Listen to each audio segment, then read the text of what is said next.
Welcome once again to Noir Alley. I'm your host, Eddie Muller. Today, I have got a genuine rarity for you loyal noiristas. In fact, this is the TCM premiere of a film that has languished in obscurity pretty much since the year it was made. That would be 1950, when short-lived distribution company Film Classics released Guilty Bystander, made entirely in New York City, but featuring some veteran Hollywood talent. Now, a couple of months ago when I showed Touch of Evil, I noted it was based on the novel Badge of Evil by Whit Masterson. Today's film is based on a novel by Wade Miller. In fact, it's the same guy, or in this case, the same guys. Writing partners Bob Wade and Bill Miller churned out so many crime and mystery novels they needed multiple pseudonyms. They'd met taking violin lessons when they were 12-year-olds in San Diego. They went to college and the Air Force together and maintained a professional writing partnership until Miller's death in 1961. Guilty Bystander was their second novel, published in 1947. It was the first of 6 books featuring an alcoholic detective named Max Thursday. For the movie version, Thursday was changed into an alcoholic ex-cop who struggles to stay sober during the search for his kidnapped son. Now, the major difference between the book and film, however, was the relocation of the story from San Diego to New York, which had everything to do with the people who made this film. Joseph and Geraldine Lerner were a husband and wife filmmaking team who served their apprenticeship in Hollywood prior to World War II. Joe worked around town mainly as a second-unit director, while Jerry was a sound editor at MGM. And during the war, the couple moved back to New York, where they did their bit for the war effort, working for the Signal Corps' photographic unit in Astoria, Queens. Well, after the war, the Lerners stayed in New York, and they hung out their own shingle, Visual Arts Productions, which would later become Laurel Productions. The pair made documentaries, industrials, and short subjects. When African-American producer William Alexander approached them to make a film with recently retired heavyweight champ Joe Louis, the Lerners created their first feature film. Made in 1948, The Fight Never Ends was a race film intended mainly for black audiences. It had a budget of a mere $25,000, but the resourceful Lerners only spent 18 of it, and their brief run as low-budget indie filmmakers was underway. For Guilty Bystander, the Lerners enlisted some well-known Hollywood players. Zachary Scott, who was an alcoholic, had little trouble relating to Max's plight. To lend him support, Faye Emerson, who'd often co-starred with Scott at Warner Brothers, came out of retirement to play his wife. She had quit making films after she married President Franklin Roosevelt's son, Elliot. And Mary Boland, one of the most popular actresses of the 1930s, is here almost unrecognizable as Smitty, proprietress of the flophouse Max calls home. Sam Levine, Kay Medford, and J. Edward Bromberg round out the cast. Well, these performers had never made a movie like this before. In the words of Jerry Lerner, they practiced guerrilla filmmaking. The Lerners got no permits. They just paid off whatever cops were on the street. These bribes were noted in the budget as schmear money. They shot in locations all around Manhattan, the grimier the better, including inside the Tombs, the city's ancient and infamous detention center. Some interiors were shot in the original 21st Century Fox studio on West 56th Street, but just as many were done in abandoned warehouses and tenements. Well, not that long ago, this was considered a missing film. Now, here it is, making its debut on Turner Classic Movies. I'll have more to say about how that happened after you enjoy this gutter crawl through the bowels of the Bowery. Here is Guilty Bystander.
Hey, customer, Smitty.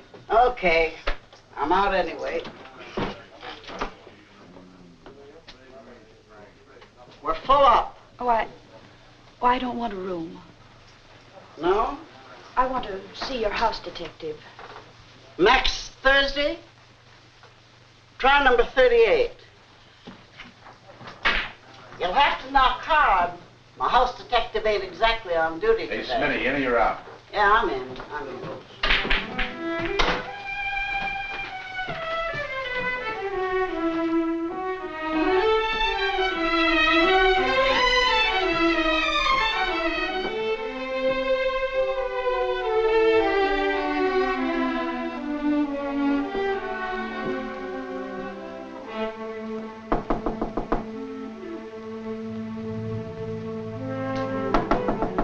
Max?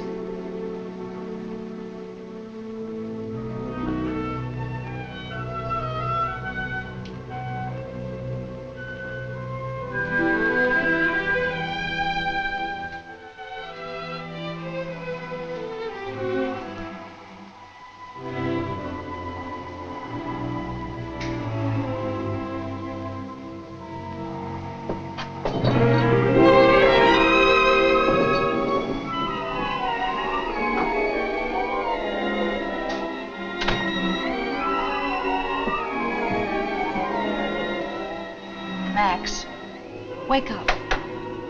Please, wake up. It's Georgia.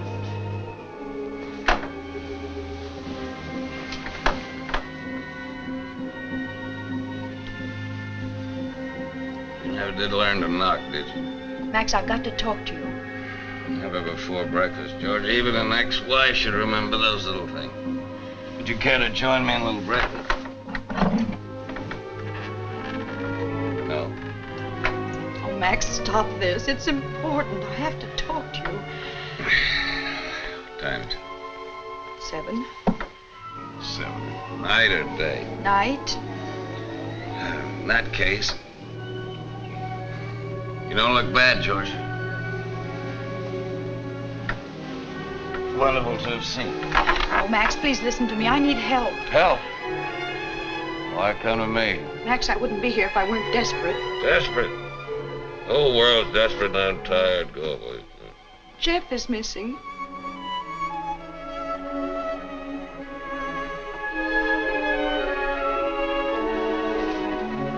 And Jeff is missing.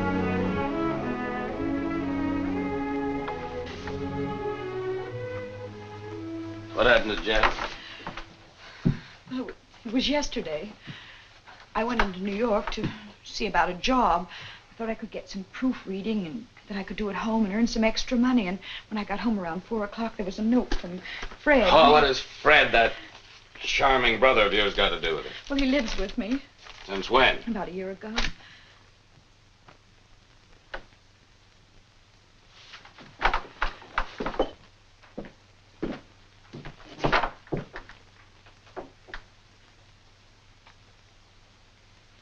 Choo-choo train.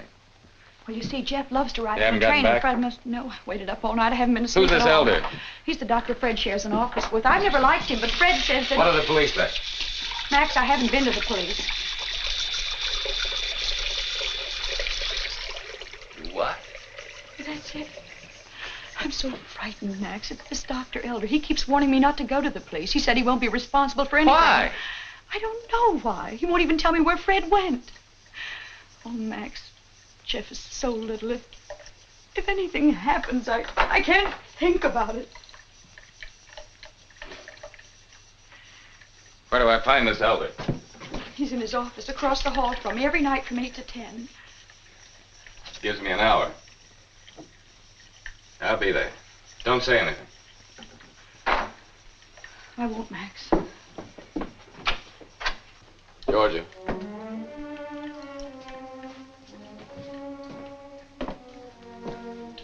Got a picture of Jeff? It's been a long time.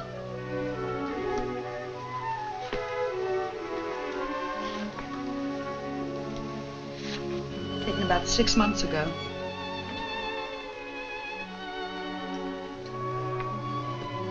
Thanks, Max. It's mine too, you know. You will come. I said I'd be there.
Well, look what's up on its feet. Say, what that dame do to you after that last dance? I didn't expect to see her on for 2 or 3 days, son. That was my ex-wife. Oh, some class. I need $5, Smitty. Here, I'll save you a trip to the corner. You better take a shot right now, too. You look kind of rocky. Oh, I'm laying off tonight. Say, listen, Max, the clients in my high-class rat's nest don't like no sober house dick. Say, go ahead. I said no. What's eating you? My kid's missing. Your kid? Say, I didn't even know you had a kid. Yeah, I got one. Only the last time I saw him, he wasn't even old enough to sit up by himself. Oh, I can imagine how you must feel. On your way to cops? No, no cops. Snatch? I don't know. That's what I'm going to find out for myself. Say, listen, you've been out of the game a long time, X, and what comes out of these bottles ain't no health tonic. Smitty, you're going to give me that $5 or aren't you? Okay.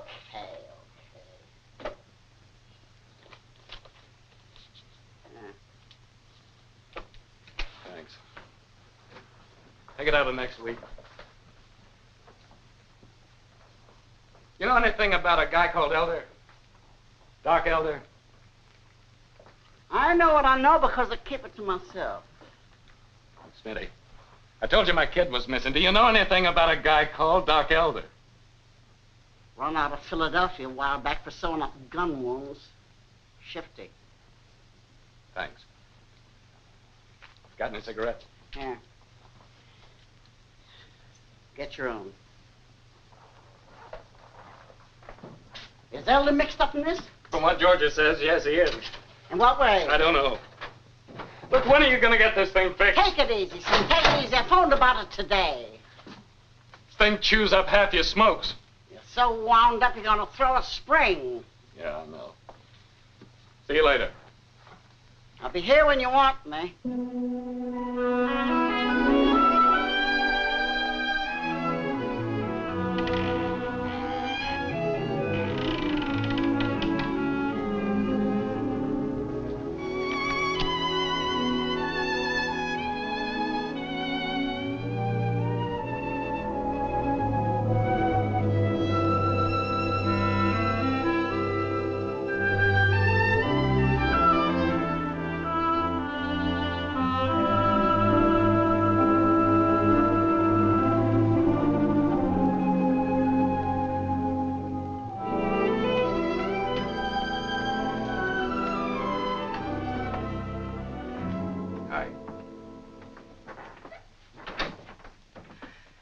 I was afraid he'd be gone, but there's still a light under his door.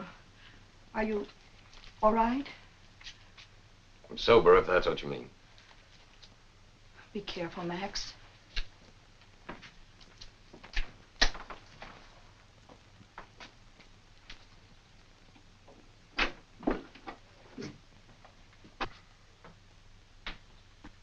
Come in, please, and close the door. I said close the door.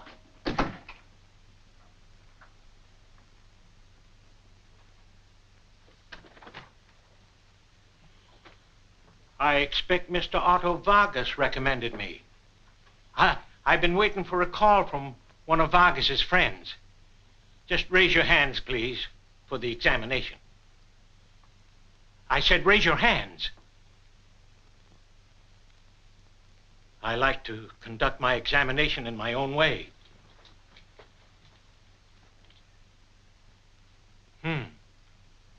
No gun.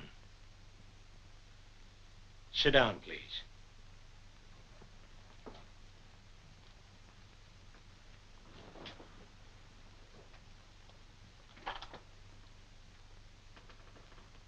No, you're not the man I thought you were. Vargas wouldn't send a man over here in your condition. My curbstone diagnosis of you is a good physique gone to pot. Right now, you're suffering from a bad hangover. You want to know my diagnosis of you?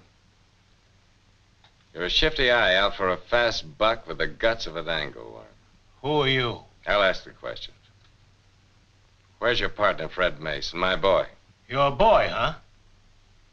So that's who you are. Answer my question, or there's going to be trouble. There won't be any trouble. I've had patients like you in here before. Never any trouble. Haven't time for trouble. Besides, I've got a very important engagement.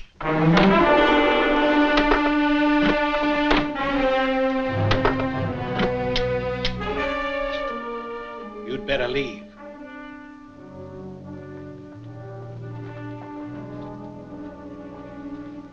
Everything will be fine in a moment.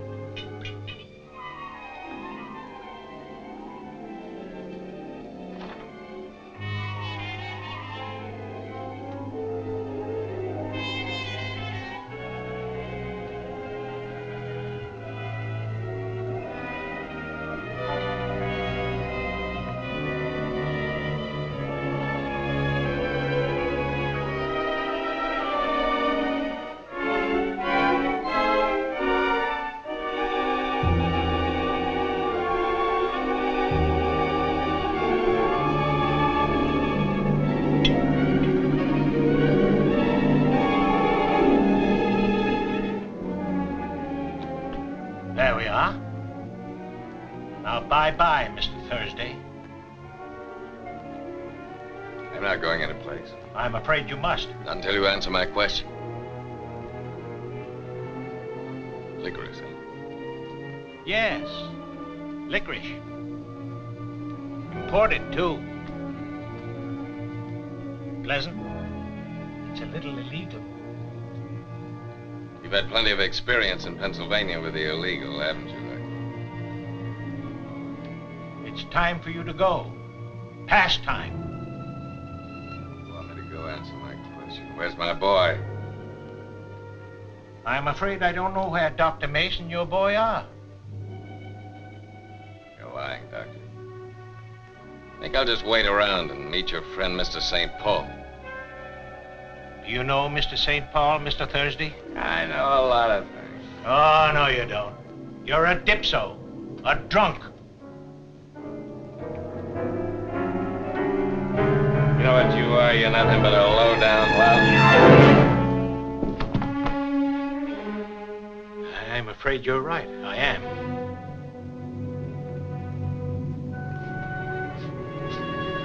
Max, wake up. Hey, Max.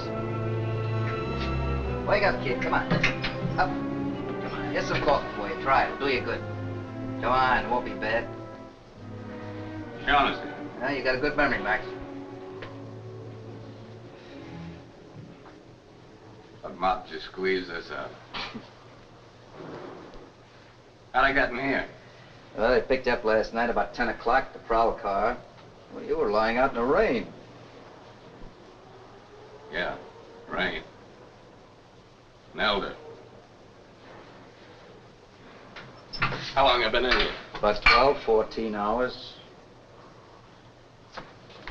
I gotta get out of here. All right, you will. You gotta see Captain Tonetti first, though. Oh, Tonetti. I don't want to see Tonetti. Those are orders, Max. All right, let's get it over with. Come on, let's go. Come on. Take your time.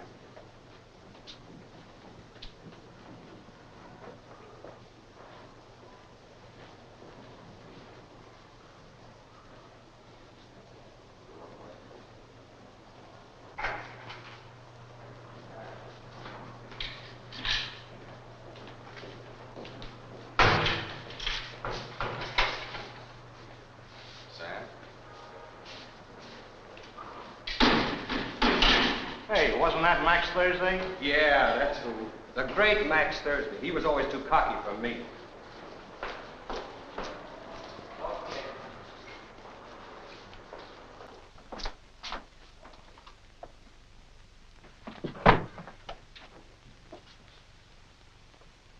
It's been a long time. Yeah. Sit down.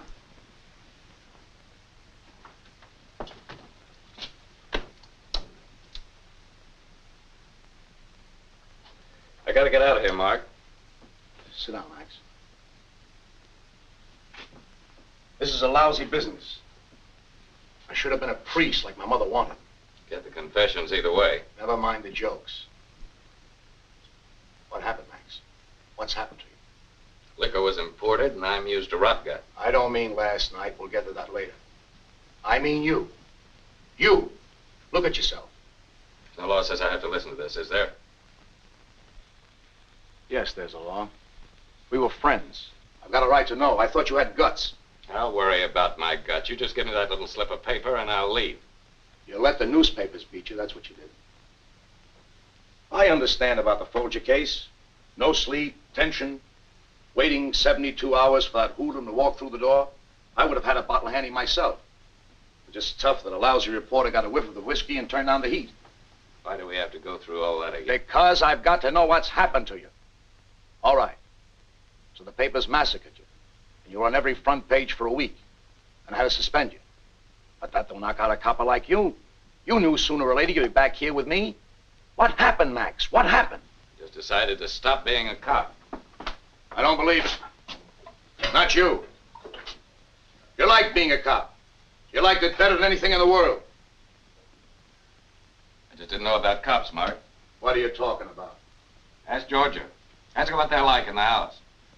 They like to shove people around. They're bad for their kids. They neglect their wives. They like violence. They carry guns. There's muscle men that like to use their muscles, you know that. That's a lot of... Yeah. The rug was pulled out from under me here. You know what Georgia said? She said this was my big chance. A big chance to stay out. You know, I believed her. Well, what does a muscle man do when he can't use his muscles? He becomes a longshoreman, file clerk, cabbie, or an insurance salesman. Maybe you don't know about insurance salesmen. Well, I'll tell you. It's a little different from being a cop. You don't tell people, you ask them. You ask them and you smile until your face aches. You call up people you hardly even know. Guys you played poker with 10 years ago. Guys you once did a favor for. Guys you can't the sight of. You walk right in and you smile and they smile back. Cop who got thrown off the force because he was drunk. Has to be kind of a joke, see? It's tougher and tougher to walk in.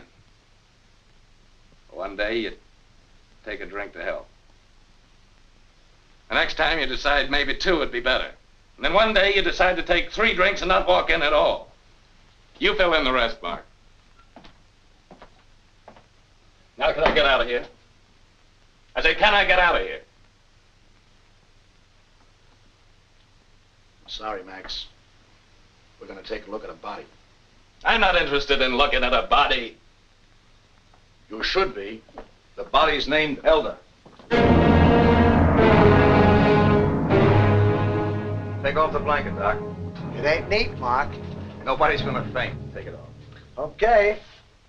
Here he is. What hit him? I figure a .25 caliber rifle. What about those bruises on the side of his neck? Oh, contusion. He got poked. With what? You tell me. Whatever it is knocked him out before he was shot. Which was when?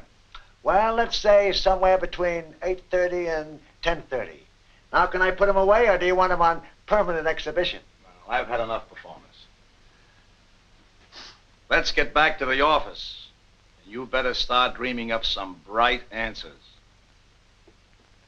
Put him on ice, Vic.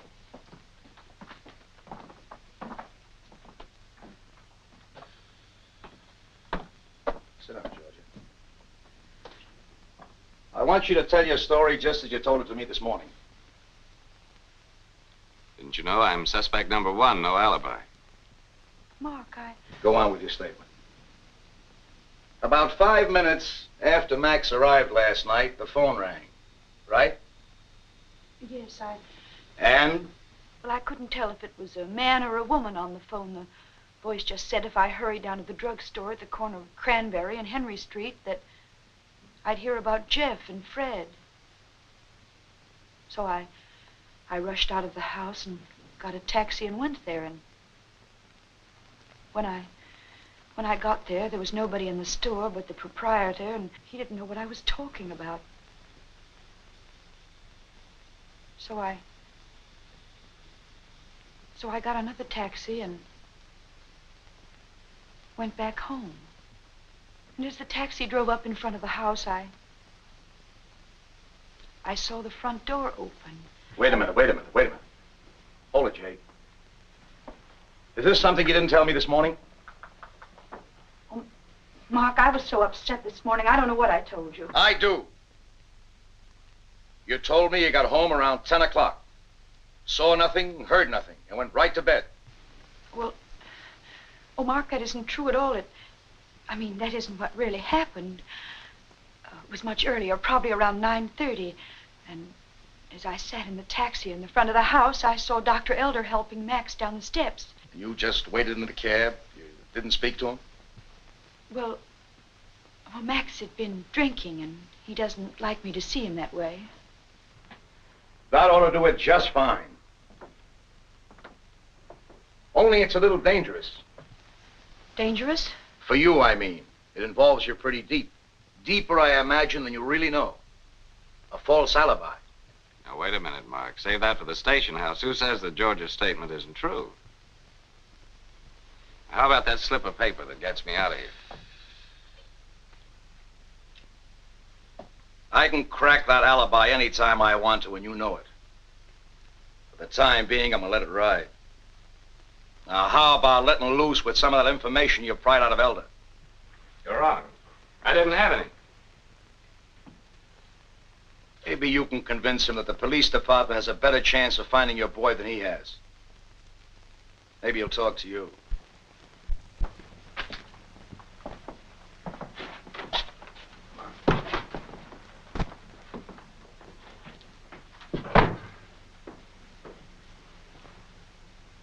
Go ahead, say it. There's nothing to say. It's my fault. I should have remembered Elder kept a bottle of Pernod handy. All right, so I got drunk. What do you want me to do? Want to stand in a corner and write I won't do it again 100 times? Is that what you want? All I want is Jeff back. You're going to tell Mark everything you found out from Elder. I'll play this my way. I've seen your way. That wasn't the last bottle in the world. That's not happening again, you understand? Yes. Yes, I understand, Max. Just as I understood 2 years ago, remember? It wasn't going to happen again then either. Was it the next day? Or the day after? That was 2 years ago. You're going to tell Mark everything you found out from Elder. Everything. Or I'm going to tell him I lied about seeing you leave the house. I don't know why I did it anyway. I'll tell you why you did it. Because you know I didn't kill Elder. I want Jeff back, too. And I know what I'm doing. I was good when I was on the force, you know that. You said it yourself, Max. That was 2 years ago. 2 very long years. Listen, this is no ordinary kidnapping. There's nothing to go on. There's nothing to hold on to. There's no answer to how or why. What makes you think you can get the answers? You think anybody on this force, even Mark, will go after this the way I will? I've got to get that boy. I've got to get him before those police badges start showing up in all the wrong places and this whole mess explodes.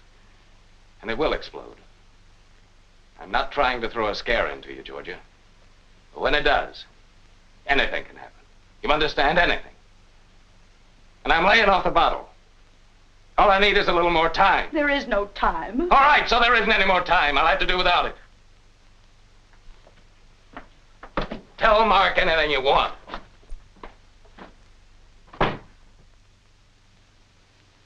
Feel any better, kid? Not much. Soap and water help. Hard me back. Oh, no. Things didn't go so well, huh? No. Zanetti tried to pin Elder's murder on me. A murder? Say, didn't know it'd be that tough. Yeah, it's tough. I need your help, Smitty. Me? Were the cops in it? Huh. Doesn't mean I'm out of it. Did you get any talk out of Elder? No, he waved a bottle into my nose. Well, a couple of slugs wouldn't do you any harm right now. More than a couple. Have I ever complained? Go ahead, drink it. Say now, what the... I'm sorry, Smitty. Don't forget it. It's better than furniture polish. Keep the cork in the bottle and don't offer me another drink. The 24 hours gone already. There isn't that much time. Oh, slow down, kid. Slow down. What did you get out of Elder besides the shakes? I know that he's afraid of a guy named Barkus.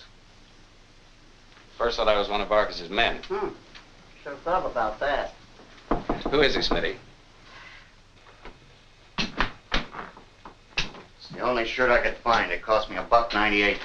Okay, I'll take care of it. It's the best I could do on your coat. Thanks, Harvey. All they had was pastrami, boss. I don't want any pastrami. There isn't that much time.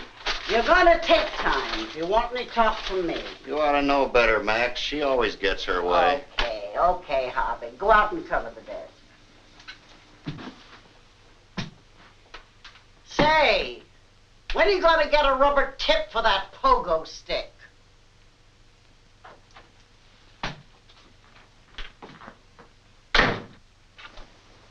What about Barkus? Snake. Says he's in the importing business. He imports all right. When the customs boys go out for their beers. Smuggling, huh? Where does he hang out? Oh, Otter don't hang out. Oh, no. He's a big operator, got his own plush line warehouse. Where is it? Guys like him don't have welcome on the doormat. I say, where is it? Red Hook, Brooklyn. Now they go on his canal. Thanks, Smitty. I'll put you in my will. You better start acting with some sense or they'll be reading it sooner than you expect. I'm acting the way I'm acting because my boy is missing and I'm getting him back. One more question. You know anybody named St. Paul? Who? St. Paul. That a guy's name? Yeah. Elder was expecting him last night. Who is he? You and on me. Are you holding out on me? Holding up. When I gave you a bed and a meal and a job. Not to mention extra money on the side for liquor. Don't want to hear any more about holding out. Okay. Forget it. Likewise.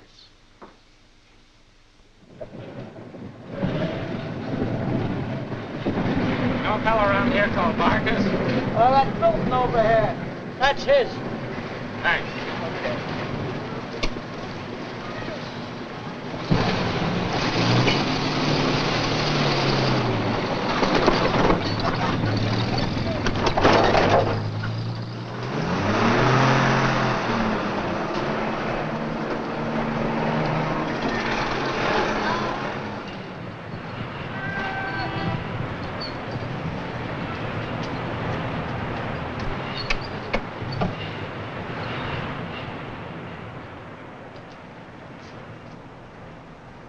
Marcus around?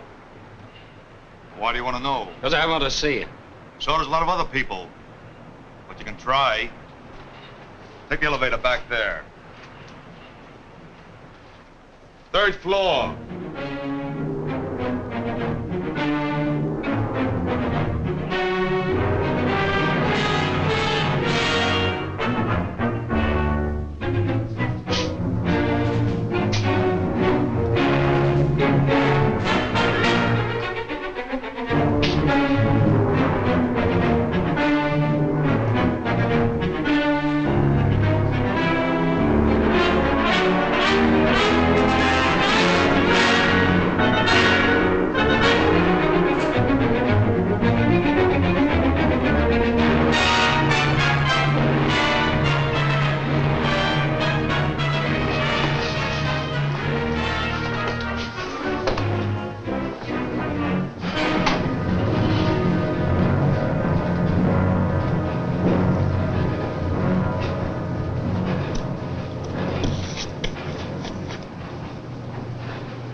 End of the line, Jack.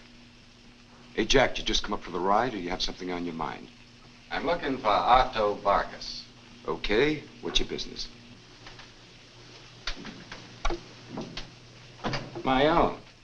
You ready for the ride down, Jack? Okay. Just tell him that I had a message for him from Doc Elder. Send him in, Bert. Come on. Hold it. Johnny.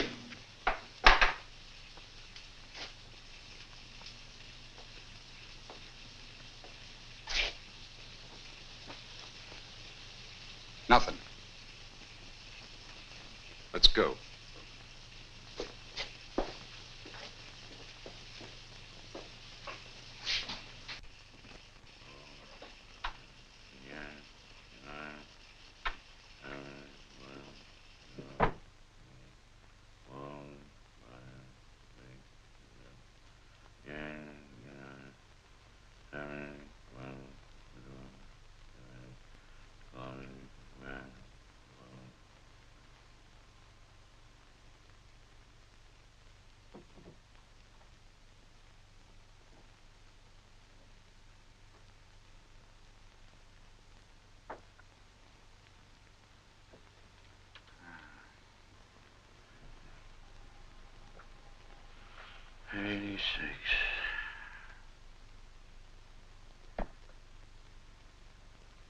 Whatever you gotta say it quietly and get out. I ain't in good shape. I got a condition, see? Be in a lot worse condition if the cops knew that Elder was scared you were gonna knock him off.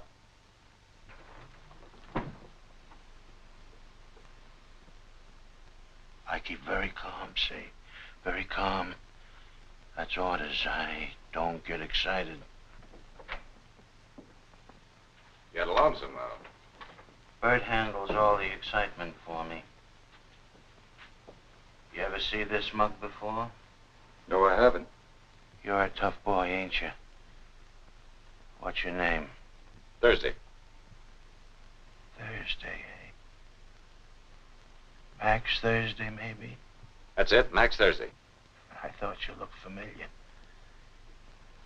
You're the one that got Red Folger with a gun and a quart of whiskey in your gullet.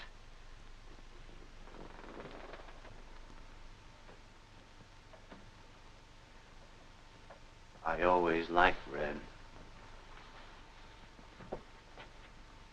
Red was a good guy. I gotta stop doing things like that. It's bad for me.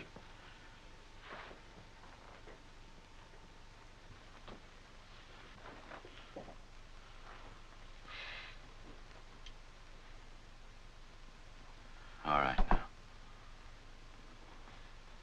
What's all this talk about, Elder? I was with him 2 hours before he was shot. You thought at first I was one of your boys. Well, I'd see you about it before I saw the police. Don't try any threats with me. What were you doing with Elder? The same thing I'm doing here. I'm looking for his partner, Dr. Fred Mace. You give me a lead on him, and I'll keep my mouth shut about you. You see what I mean, Bert? Tough. You got a lot of guts coming in here. You must think you're still on the force. Are you taking my proposition or leaving it? A lot of guts. Too many. What's your answer? Sit down.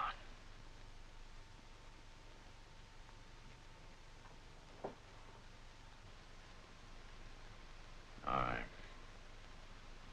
What's this fella Mace got you on so bad? Got my boy with him. Oh, that's it. Your kid's with her. Well, that's too bad, ain't it, Bert? Otto, you know the doc's... My first cigar in 3 days. Don't give me no schmooze about no doc. Get out there and work that erector set. Build yourself a Ferris wheel. Get out of here!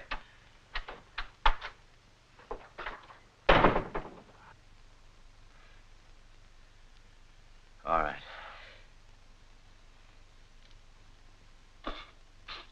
You know what I'm gonna do? I'm gonna give you a lead. You ever hear of a hoodlum named Stitch Oliveira? No.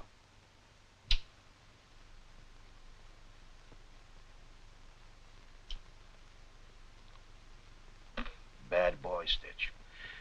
He's from Boston. He's got a scarf from ear to ear. And he takes it out on anybody that gets in his way. I hear he's in town on a special job. Very special job. What's his connection? I'm just telling you to keep an eye out for him. And if you find him, I'll pay you $1,000.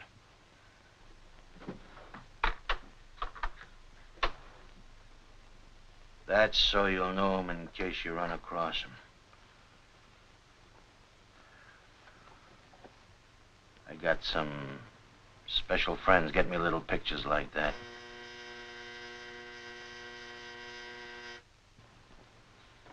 See who's coming up on the elevator, Bert. Now, if you're smart, you'll clam up about this. Maybe I'll play it smart.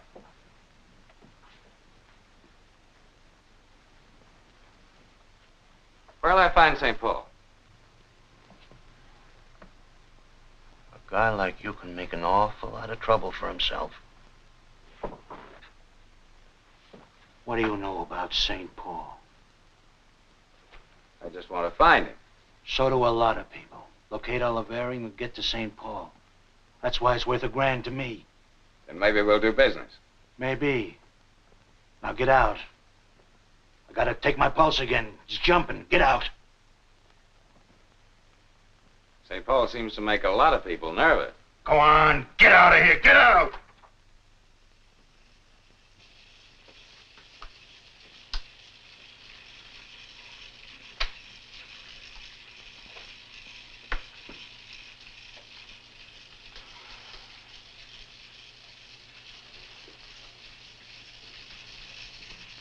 What seems to be your trouble, honey? I like the smell of your perfume, honey. The name's Angel. You don't have to prove it to me. I hate to break you two lovebirds up, but he's waiting. You know where Dalio's is? No. Well, it's on 8th and Flatbush, and don't come there about 10:30 or so, because that's where I work. Thanks for the tip. Let's go, baby.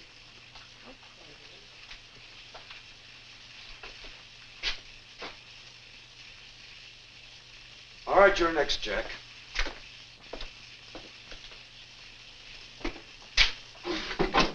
She a friend of Arcus's? You know, Jack, I think I'd like to have, about a 10-grand policy on your life. You'd never be around to collect it. What's the time? It's 20 minutes to wait. If I were you, Jack, I'd make every minute count.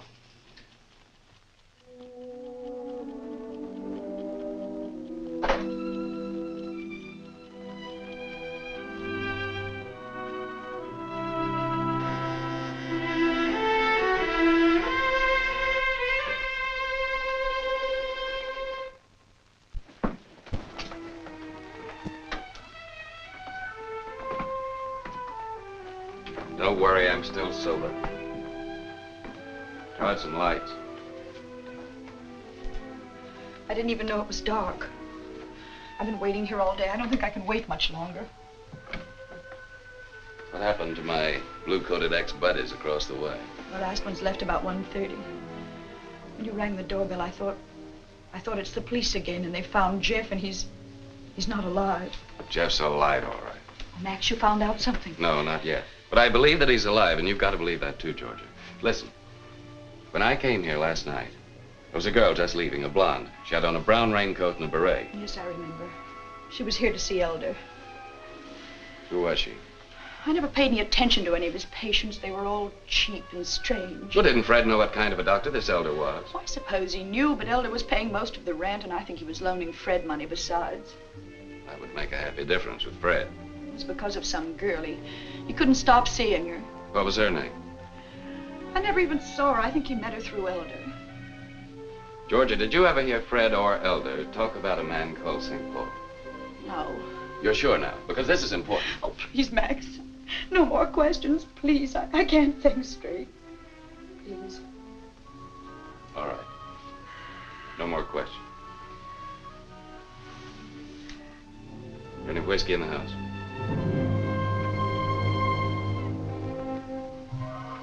Whiskey? Yes, where is it? There's always a bottle in Elder's office. I should have remembered that.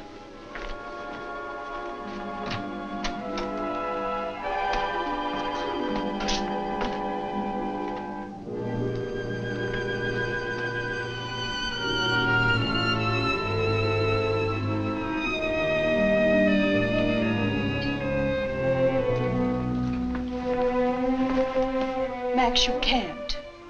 Why not? It's what you need. Here. Come on. Drink it. All of it.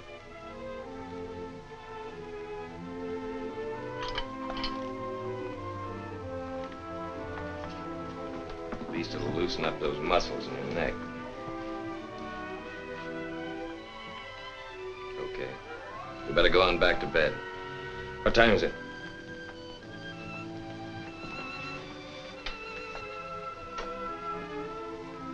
8:20. I'm going back to Elder's office and have a look around for myself. There's got to be some piece of an answer.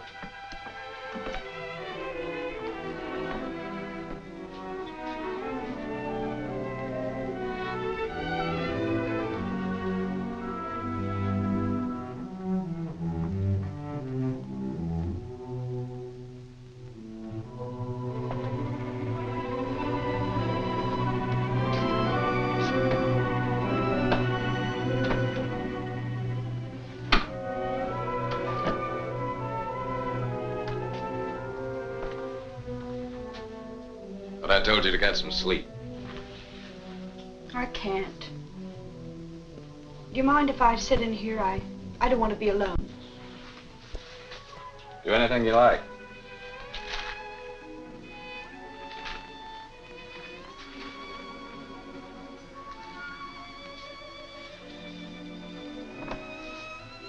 Max, I have to ask you something. Okay, go ahead. Why did you leave me? Some other time, Georgia. Was it because you stopped loving me? Is that why you started drinking? Let's forget it, Georgia. What you need is some sleep. I was wrong about you being a cop. Here, take one of these. What are they? Something to help you relax. Come on. You're too wound up for that whiskey to do any good. Just throw it against the back of your throat and swallow.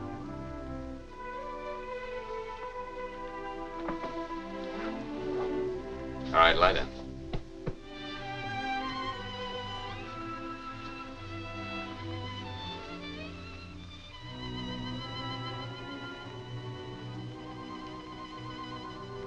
Now just forget about everything, huh? Some things you can't forget. No matter how hard you try. Too many things to remind you.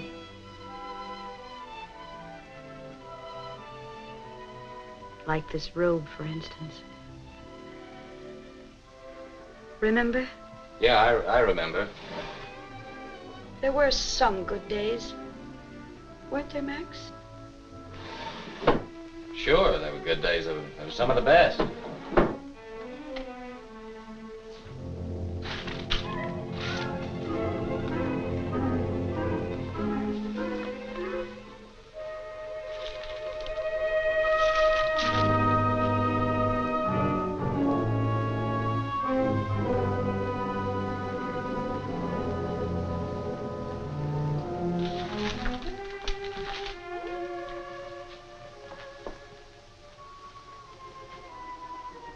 Now, why would a guy who was so stingy that he'd save his tobacco from cigarette butts throw away a perfectly good sponge, huh?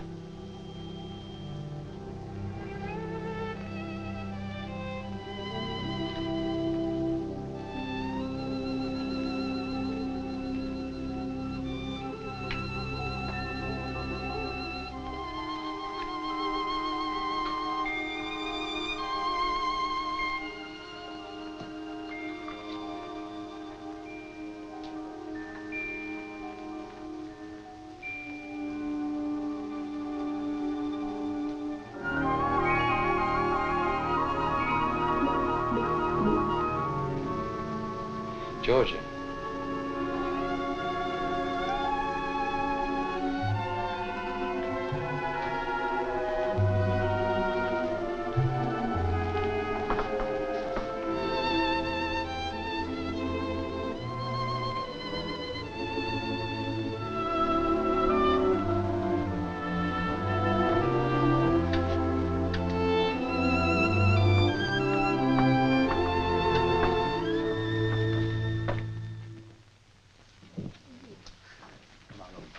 All right, what did you have? Nothing. Nothing? What do you mean, nothing? What time is it? It's 10:30.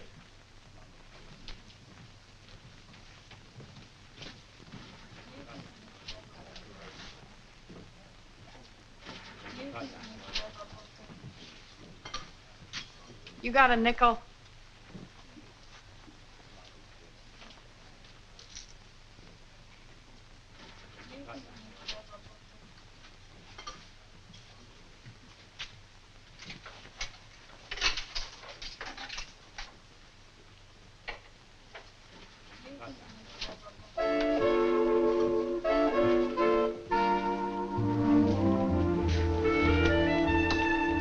How about it, Velvet Eyes? Yes or no? The answer is no. You know this character? Yeah, I know. You want I should get rid of him? No, I want you should go away. You make me feel like I got wrinkles in my stockings. What happened to your other sucker, Angel? Did he run out of $10 bills? Why don't you get out of here?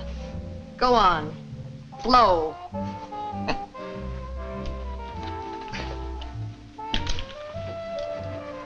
Charlie. Yeah. Give me a drink.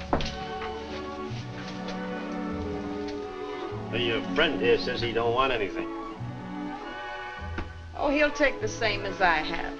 Not for now. Look, I don't work here for my health. I get a cut. Oh. No, you shouldn't be working for a living. Well, what should I be doing? Oh, I don't know. Lying on a nice, warm Florida beach with me, right alongside you, maybe. You know, you and I would make a great combination once we started playing together. What makes you think that we'd be playing together? I just got an idea. Haven't you? Maybe. Just don't rush me, friend. Who's gonna rush you when you're on Otto Vargas's list? I'm on nobody's list. I wouldn't let that gorilla hold my hand. He's just a business acquaintance. Yeah. He's also the inventor of the double cross. He's not gonna double-cross me because I got something he wants. He's gonna pay plenty for it. Do you mean Vargas is gonna pay you for something he wants? Oh, baby, I thought you had a brain. I got one all right, don't worry. Listen, Vargas takes what he wants. One squawk out of you and you're gonna wake up some morning under a pier with that pretty face of yours down. What are you trying to do, scare me? Yeah. Funny man, sitting there talking, not even touching your drink.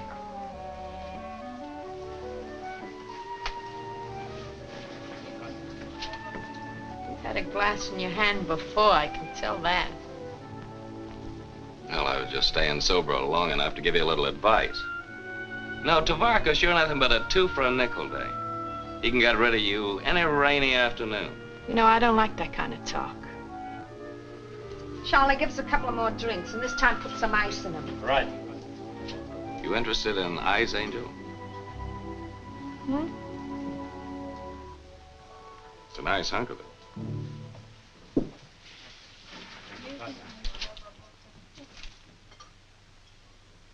Where did you get that? Remember Dr. Elder? Elder? Oh, hey, you aren't the one who... Well, I got it, haven't I? Gee, I didn't know you were that kind of an operator. I always get what I want, baby.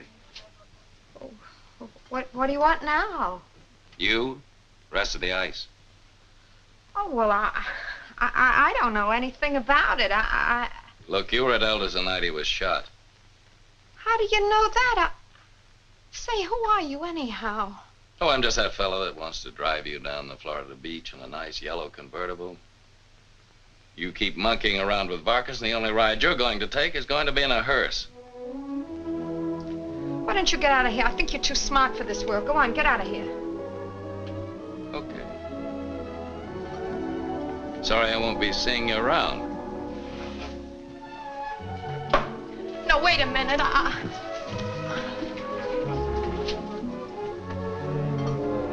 All right. But I need a drink first, okay? Okay.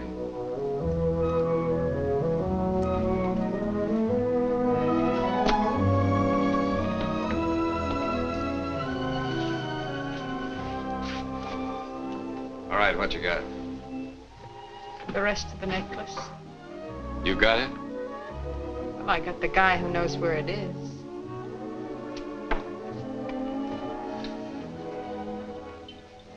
Fred Mace. Yeah. The boy doctor who lies there crying, hates me, hates himself. Where is he? Oh, I got him hidden away just fine. Is he alone? Sure he's alone. Hadn't got a kid with him, huh? I don't know anything about any kid. Are you sure? Sure, I'm sure. You're trying to do? Break my wrist on me? What kind of a deal did you make with Vargas? 50-50. figured if Freddie wouldn't talk to him, I'd get one of Otto's men to come to him. Was Elder working for Varkas? No, he was working for some guy called St. Paul. St. Paul?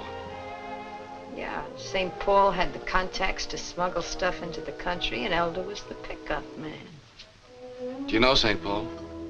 No, I never seen him, but boy, Elder was sure scared of him.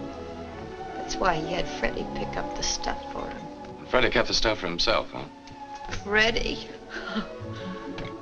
No, he dumped it someplace. And then he got himself all shot up by someone who was just out to hijack him and then crawled back to me like a bleeding pig. I went to Elder that night. I told that grifter he'd have to pay me plenty. And the next day I read that he's bumped off. Well, I figured maybe that's little Angel's big chance. But will Freddie boy talk to me? Oh, no. Start shouting, calling me names, acting as if he sprouted wings all of a sudden. That's why I thought maybe one of Otto's boys might be the one to talk to him. I guess I should have thought more about it. You know, we better get to Maze before Varkas does. Oh, Varkas doesn't know where he's hidden. You don't think he's trying to find out? Well, I hadn't thought about that. Look, is there a back door to this place? Yeah, back there. Get out of here.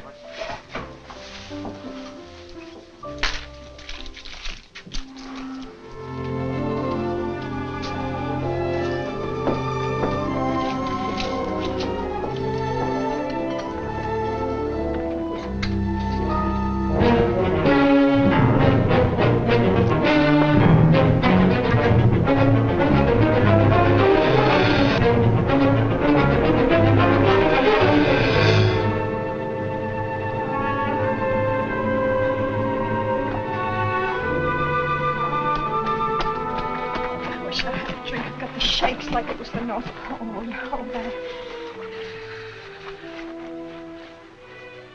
You know, I must be out of my mind or something. What's eating you?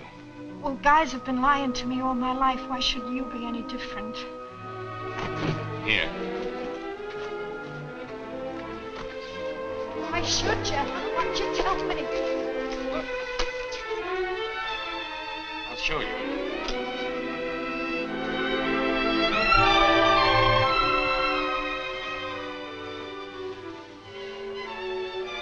Maybe you are different.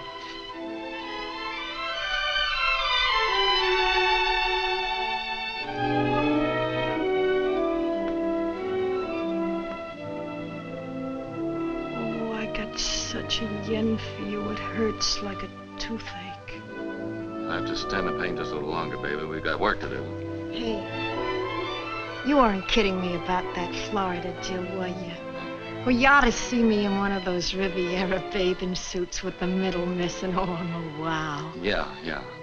Look, how far is this place, huh? Oh, it's just a couple of streets.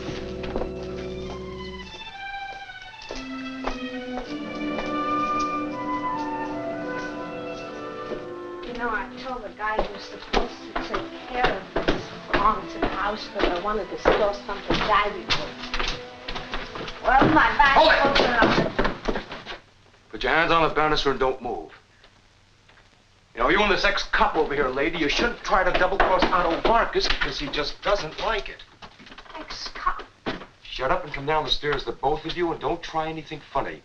Look, I didn't mean to double-cross you.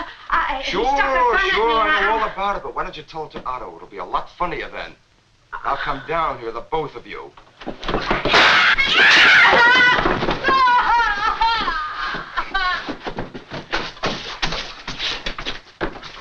Fred, look me.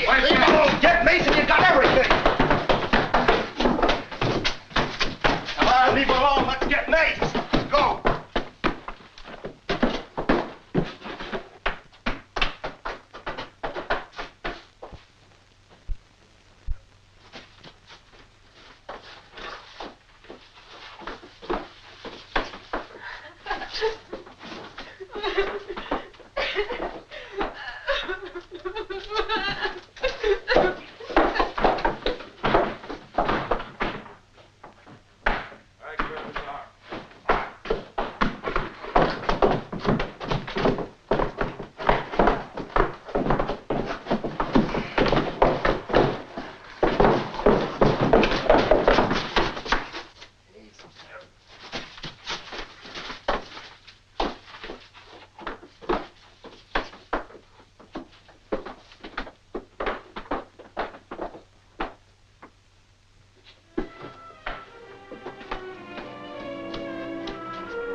Max, you're hurt. It's okay, it's just a flesh wound. Get in there on the table, Max. Wait a minute. Get me a drink, Georgia, will you?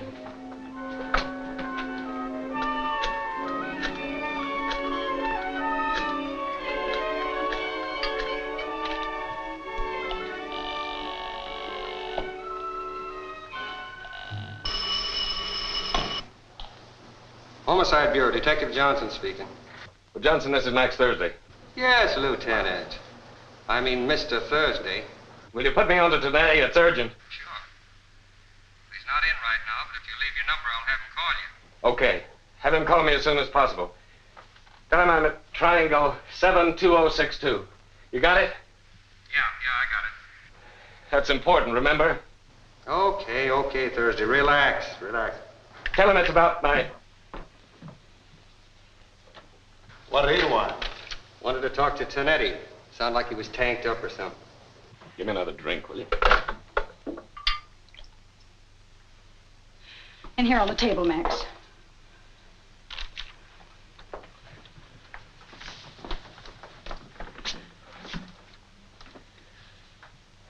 Oh, Max. It's okay. Can't do it, Georgia. It's all right. I can do it. Lie down here.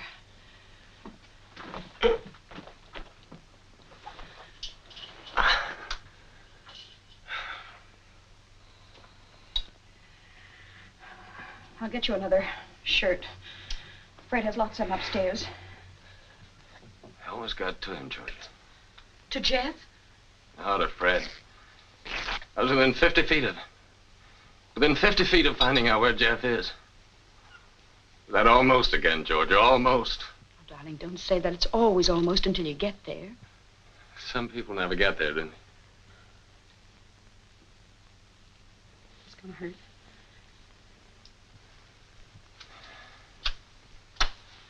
Go ahead.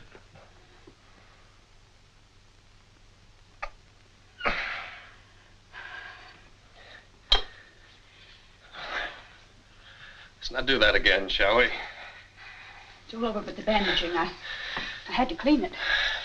Give me a cigarette, will you? My coat pocket. Not bad at that.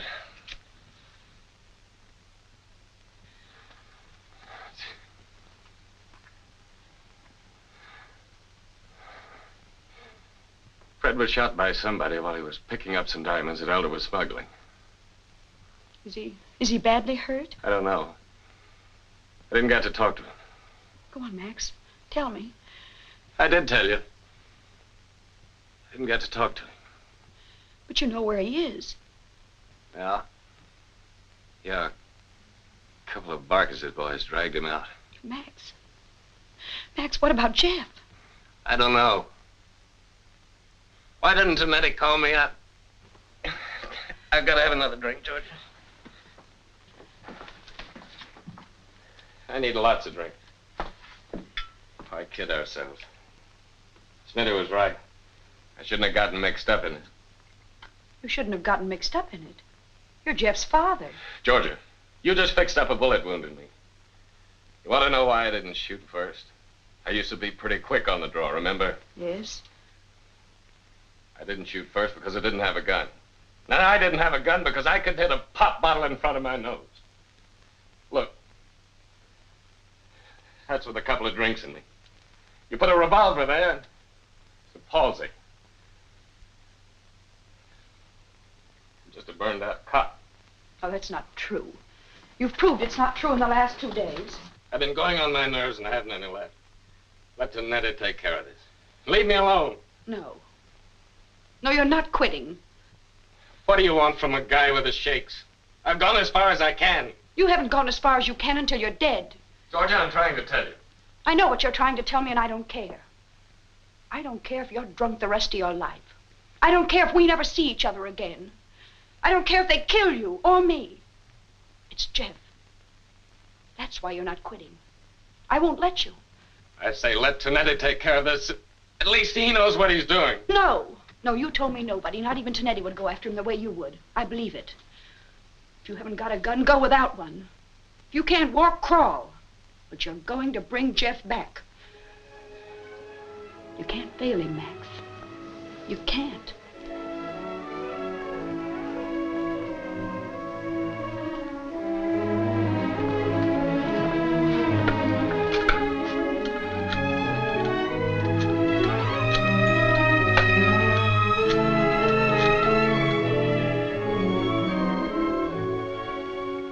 Hello, Smitty? Yes, Max. I'm on my way down to Vargas's warehouse. I need a gun. Oh, don't worry about me. I'm okay. Smitty, there's a drugstore at the corner of Cranberry and Henry. Have Harvey meet me down there in 15 minutes, huh? Thanks.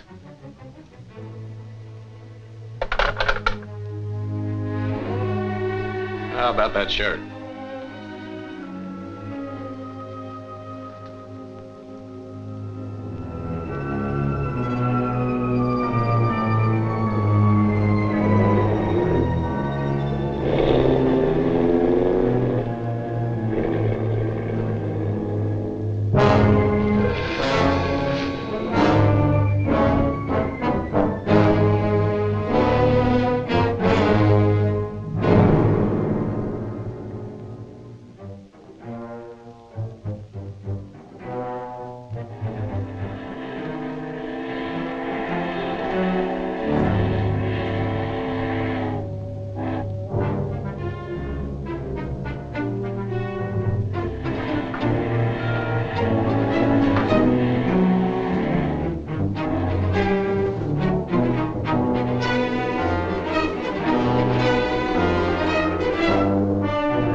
that fellow? The guy with the scar. Not through that door, maybe the back way. What happened to you? They gotta be here, Harvey. They've gotta be here. It makes sense. What? Who? I'm searching the place. Every room. Max, it's after 4. So what?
I knew it. I was wrong. What's going on, kid? You look a mess. What's happened? Nothing.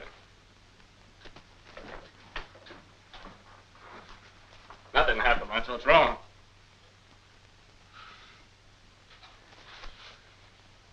I need a drink. Just as you say, kid.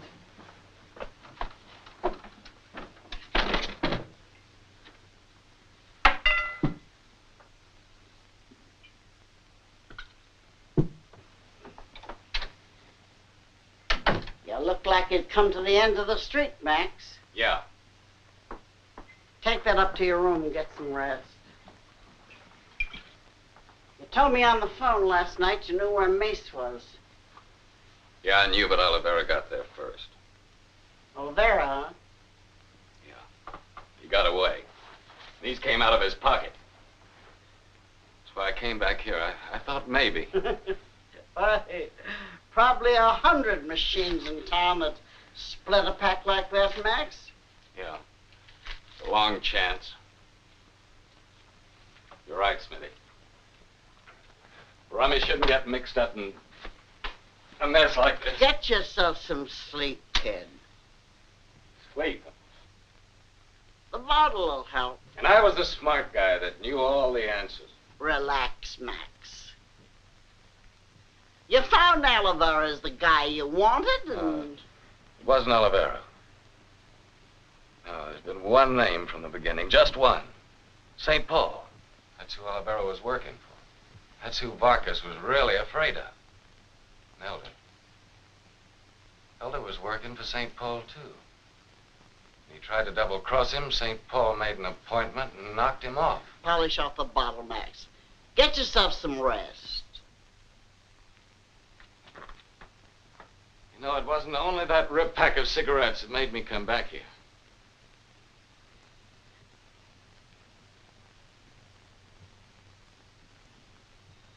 What? It was something to do getting the gun from you. The telephone. That's it, the telephone. Now you're getting yourself all worked up over nothing, Max. Now, look, Smitty, I called you from George's and I asked you for a gun. I told you I was going down to Vargas's warehouse to get mace. And Olivera got there first. How'd he know about it? Because somebody could listen in on our phone conversation. And somebody in this hotel loused me up with a phony gun. Now you're really going off the deep end, son. No. Oh, I'm right, Smitty. I'm right, I feel it. St. Paul gave the order to Olivera. St. Paul was the one who knew about our telephone call. It makes sense. Max, my own name don't make sense when it gets to be this late. How's about adjourning? Walked right in and blasted Elder with that 25 caliber.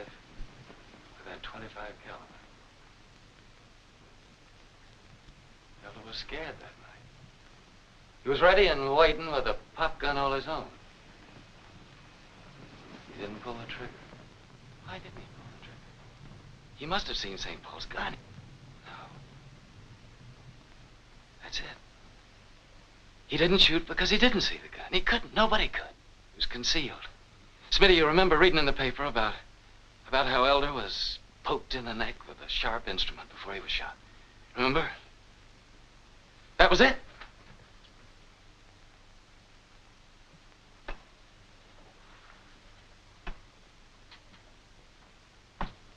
St. Paul had to knock out Elder before he could even get at the gun. Probably carried around in something very ordinary looking, like a cane.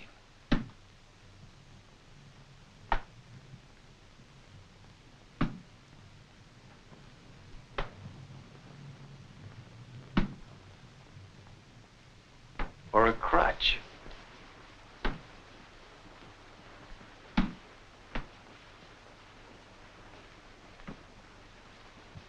Yes, or a crutch. It had to be somebody who could listen in. Somebody who knew everything that was going on. Have another drink, Max. It wasn't Harvey. It wasn't a crutch. Smitty, you see your umbrella?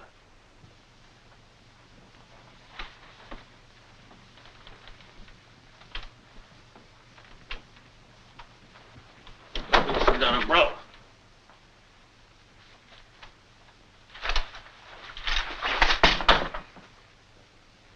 You're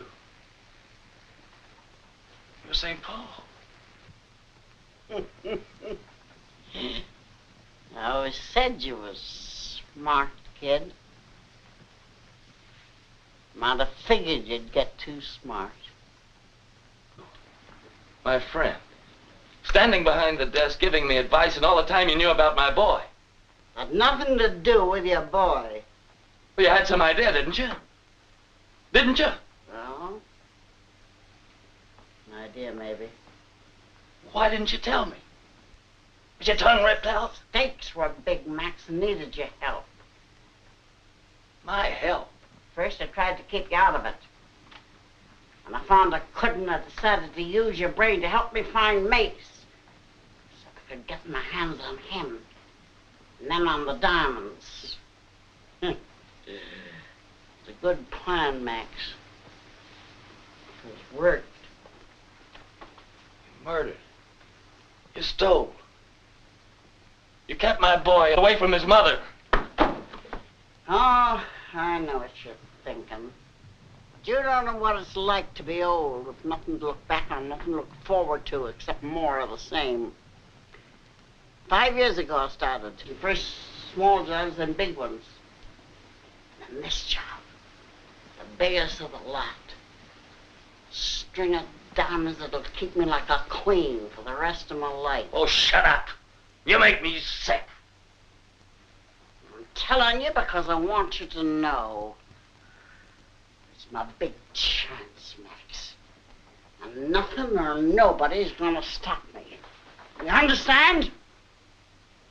Nobody. Not even you. Where's my boy, Smitty? Where's my boy? Answer me. First, you do the answering. What are you gonna tell Tonetti? Tonetti? That's right. Tonetti. What is it, Max?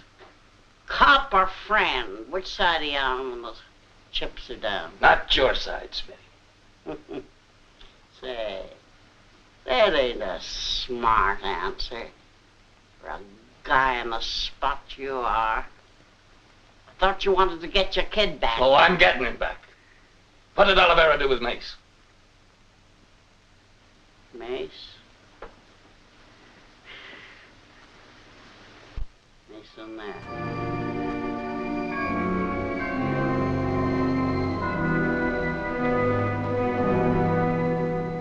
Maybe you can get him to talk to you.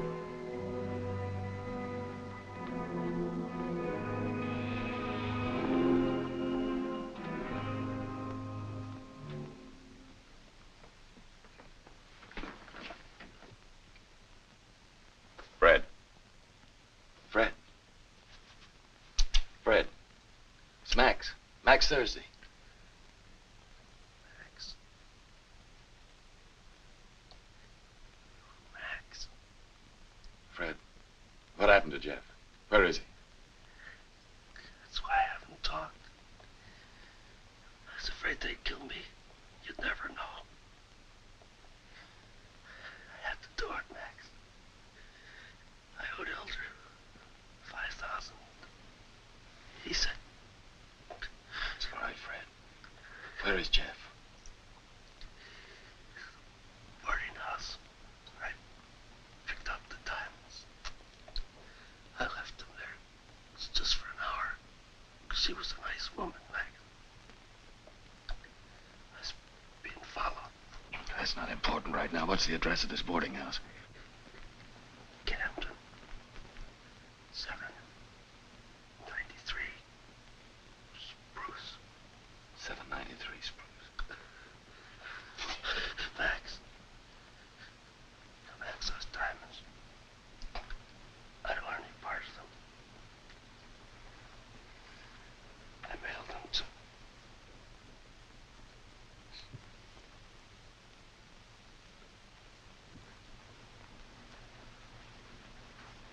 I'll whisper it to you, Max. Well, that's not important now. Later. Later. Please, Max.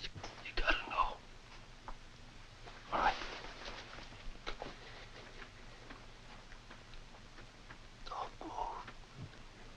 Behind you. Where? Door. Get you a doctor as soon as I leave here. Send him around.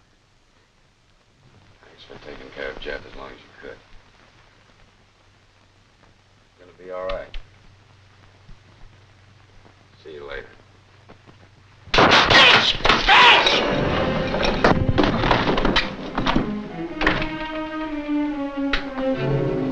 Okay, Smitty.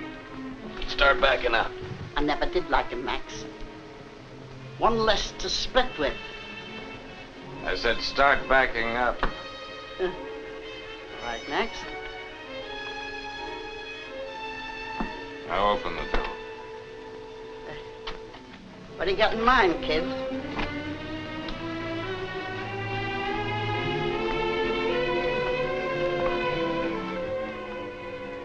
Cut you in the half, Max. You and me, nobody else. What do you got to gain, son? Police department. Maybe get yourself back on the force for peanuts a month. Maybe, asshead. Hello, this is Thursday. Max Thursday. Holding a prisoner at the Riverview Hotel. 200,000. That's a lot of money, Max. You can get yourself a lot of things with that. I'm getting what I want. Max, we're friends. You wouldn't pull that trigger on me. It's cop stuff. You're talking to cops.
Years ago at the Cinémathèque Française in Paris, I showed Guilty Bystander in the only screenable 35mm print I'd ever found, housed at the British Film Archive. And after the show, a wild-eyed cinephile grabbed me and declared the film a major discovery, saying, and I quote, "This was deconstructivist cinema long before Jean-Luc Godard." Well, my late friend Bertrand Tavernier was standing with me, and he, of course, is one of France's most renowned filmmakers and cinema historians. With that distinctive Tavernier twinkle, he said, "Yes, Eddie, I too found it extraordinary, a rare film indeed. Rare because it is inept in every way. The writing, the direction, the acting, use of the camera, the cutting, all of it, utterly disastrous." Oh, of course, I expect many of you will weigh in with your own assessment on the Noir Alley Facebook page and Twitter feed. And please don't give me the credit or the blame for salvaging this film from obscurity. That 35mm print I showed was the source of the restoration, but its rescue was funded entirely by film director Nicholas Winding Refn. And the restoration was supervised by my colleague Peter Conheim at the Cinema Preservation Alliance. For years, this was considered a lost film, and it is wonderful to see it resurrected. Refn is doing a lot of this work, rescuing films far out of the mainstream and then streaming them for free on his eclectic website, By NWR. If you enjoy movies like Shanty Tramp, Stark Fear, and Satan in High Heels, surf over to bynwr.com and explore the seamier margins of American cinema. There's a lot of good essays as well tucked in and around the movies.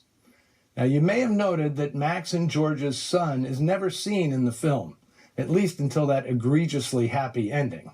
The first time I saw the movie, I wondered if the kid really existed or if the hunt for him wasn't some sort of booze-induced fever dream.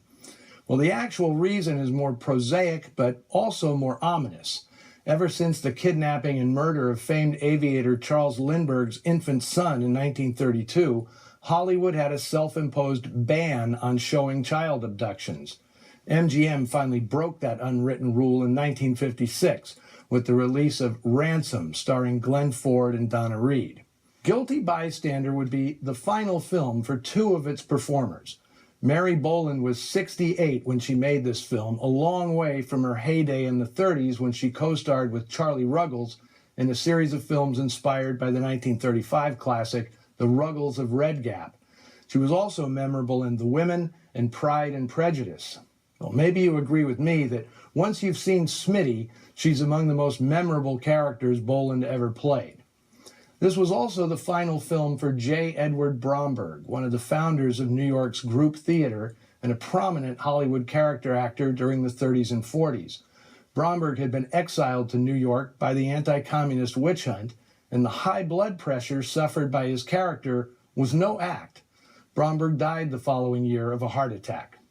The eulogy given by his young friend Lee Grant led to the actress being blacklisted herself for more than a decade. Well, there is plenty more to say about Zachary Scott, but this won't be the last time he appears in Noir Alley, so I'll save all that for another day.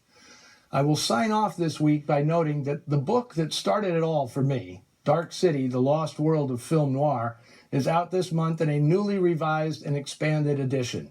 It even bears the Turner Classic Movies imprint, which means you can get it online in the TCM store. A nice gift for hardcore noir fans or those of you just starting to navigate your way through the asphalt jungle. Next week, we journey to the tropics for a star-studded noir from MGM.